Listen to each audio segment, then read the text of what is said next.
What's up, the Comic Coalition here for another video for you guys today. And regardless of how you may or may not feel about Zack Snyders Justice League, there's no denying that it stirred up quite the conversation and controversy over the past week and a half. Some uncalled for, and maybe some rightfully so. That's up to you to judge. But I think a lot of it started after the Snyder Cut's release, when fans were supposed to be rejoicing and, celebrating the release of the Snyder Cut. The movie is finally out. A lot of them are hopeful for the future of the Snyderverse, and Ann Sarnoff comes out of nowhere and just bam, crushes all of those hopes and dreams.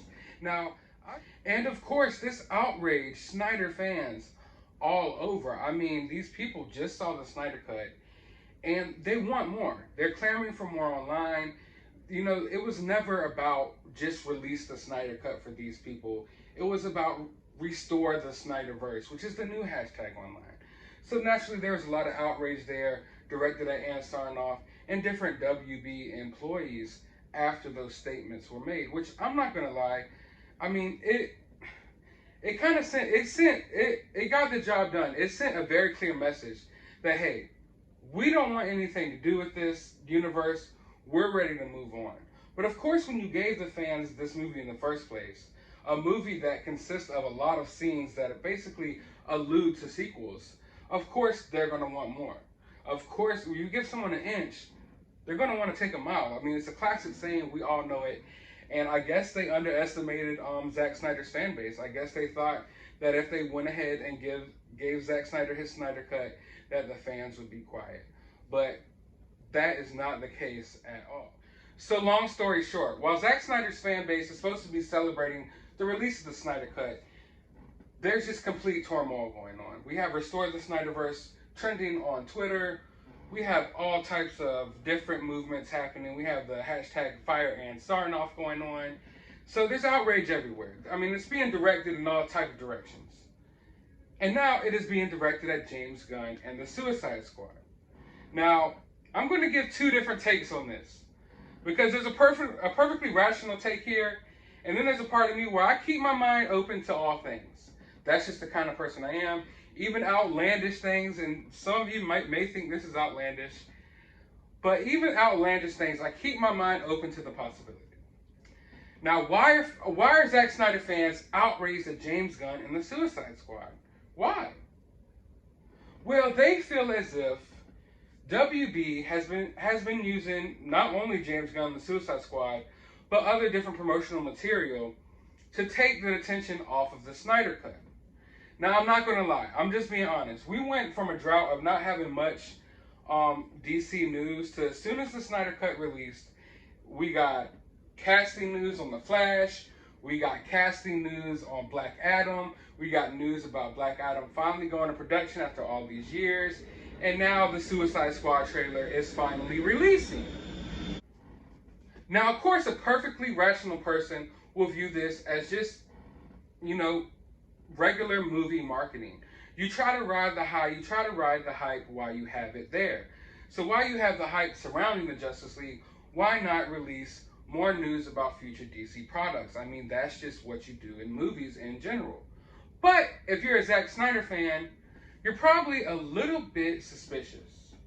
You're a little bit suspicious by all of this, because, I mean, I'm not even going to lie. I try not to buy into too many of these things, but there has been a lot of fishy things going on around the Snyder Cut.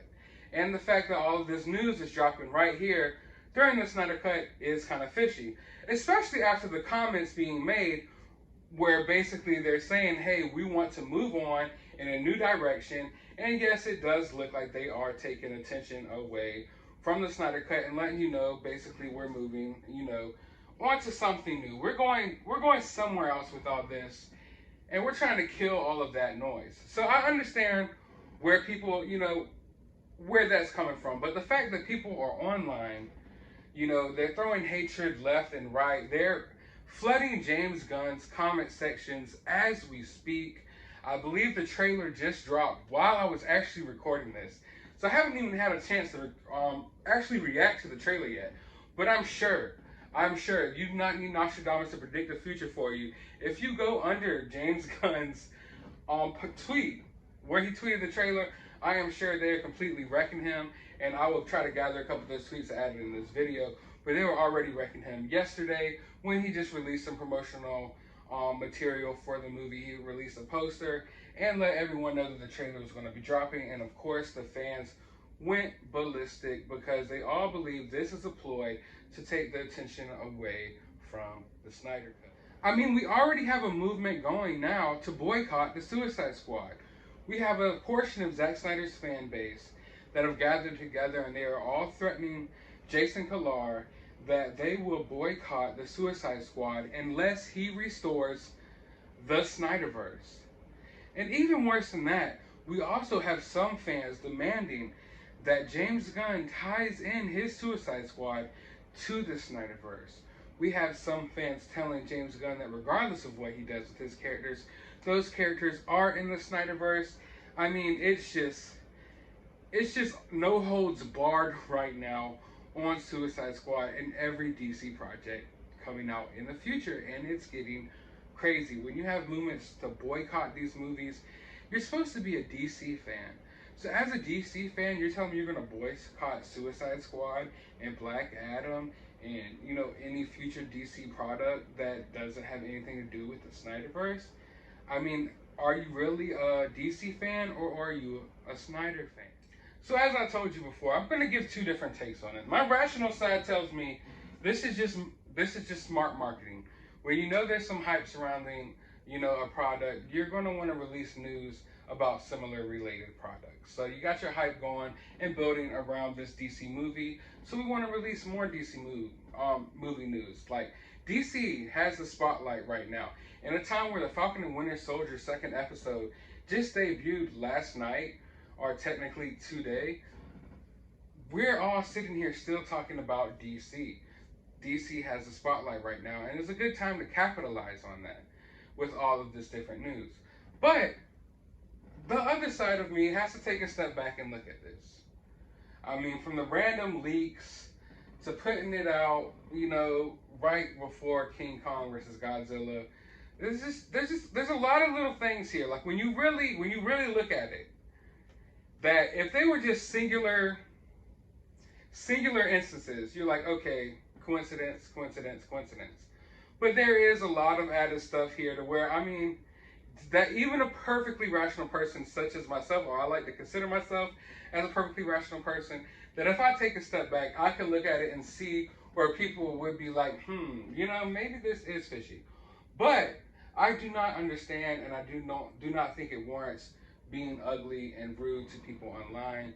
And there's just been so much people denying the fact that Zack Snyder's fan base, or a large portion of his fan base, are toxic. Like I've said in previous videos, I've received death threats. I've been called every name in the book just for not liking Batman v Superman. It's what really stopped me from actually diving in too much into movie reviews on this channel, because I mean, I just didn't want to deal with all of that toxicity and craziness from these fans. So all in all, even regardless of how you look at it, if you look at it from my first point of view or my second point of view, you have to come to the conclusion that this is definitely not good for the fan base. I mean, we had a Justice League movie released a week ago. We got news for Shazam. We got Flash casting. Like, we got a Suicide Squad trailer just a few minutes ago. We, as DC fans, should be happy. This should be one of the best weeks in recent history for us. But it's not. It's soured, and it's soured due to, you know, some bitter fans online, and they're not going to let it down. This is not going to end. This is going to keep going. Every DC product to come out within the next couple of years, I'm sure it's going to be bombarded with this. And I think it's up to you right now watching this, even if you are a Zack Snyder fan, it's up to you to separate yourself from that toxicity. It's up to you to call out that toxicity. Because honestly, that toxicity is probably what ultimately caused y'all to not have any future products coming or any future movies coming in the DC universe from Zack Snyder. But I want to hear from all of you. How do you all feel about the situation? Do you feel like it's just basic movie studio procedures, or do you feel like there's something shady here? Do you smell something fishy? Is there something in the mist? Let me know down in the comments below. But be sure to hit that thumbs up button. Be sure to subscribe. Got a lot of cool videos coming soon. Going to react to that Suicide Squad trailer next. But as always, you have a good day, YouTube.